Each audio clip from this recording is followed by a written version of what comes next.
joining in with those details. And getting you more updates, U.S. President Joe Biden's National Security Advisor Jake Sullivan is continuing with his China visit, talking with top Chinese officials in Beijing this week. The three-day visit is aimed at simmering down tensions between the two superpowers ahead of the U.S. election. On Tuesday, Sullivan first met with Foreign Minister Wang Yi. Before proceeding into a closed-door meeting, Sullivan said that both would talk about areas of agreement and disagreement that need to be managed effectively and substantively.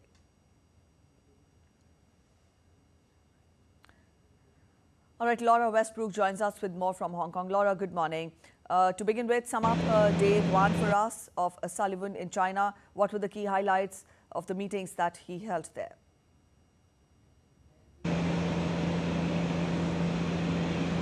Yes, U.S. National Security Jake Sullivan is in Beijing for these talks with China's top diplomat Wang Yi. And before they went into these closed-door meetings, Wang Yi said that while the relationship between the U.S. and China had taken some twists and turns, it remains extremely critical. And he also expressed his hopes that the relationship could be stable and healthy and sustainable. Mr. Sullivan also made some comments saying that he hoped that the meetings would be productive. And for the U.S., this is really about maintaining these channels of communication in order to manage this relationship responsibly. On the table are discussions of areas of cooperation, for example, stopping the stream of fentanyl. But Jake Sullivan has said that they will also discuss areas where there are disputes. This is in areas such as the South China Sea, as well as the future of Taiwan. The U.S. is expected to press Beijing on its military and economic pressure on Taiwan. But for China, Taiwan is very much a red line which it does not want to see crossed. And also on the cards is whether Jake Sullivan will be able to lay the groundwork for a final meeting between U.S. President Joe Biden and China's leader Xi Jinping. All right, Laura, also this visit is the first by an American NSA to China in 8 years. And it also comes when the U.S. is readying for a change of guard. Given the timing of this visit, how significant is this visit in terms of concrete takeaways?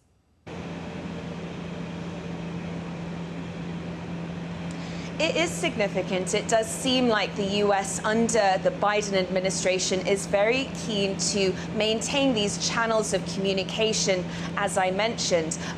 U.S. National Security Advisor Jake Sullivan has met with Wang Yi face-to-face 4 other times, although this is his first visit to Beijing. And those meetings last year were credited with helping to restart diplomatic relationships between the U.S. and China following quite a rocky period when President Biden ordered this Chinese spy balloon to be shot down over the United States. But and while the tensions have eased, and since that period, there are still some fundamental differences that remain. The U.S. is frustrated with China over its continued support of Russia, and Beijing is also frustrated with the U.S. and is expected to express its disapproval of tariffs. And as you mentioned, this all comes just a few months before the U.S. election, where voters are expected to choose their next president, and that could see a change or shift in direction when it comes to the U.S. policy on China. All right, Laura, thank you for joining in with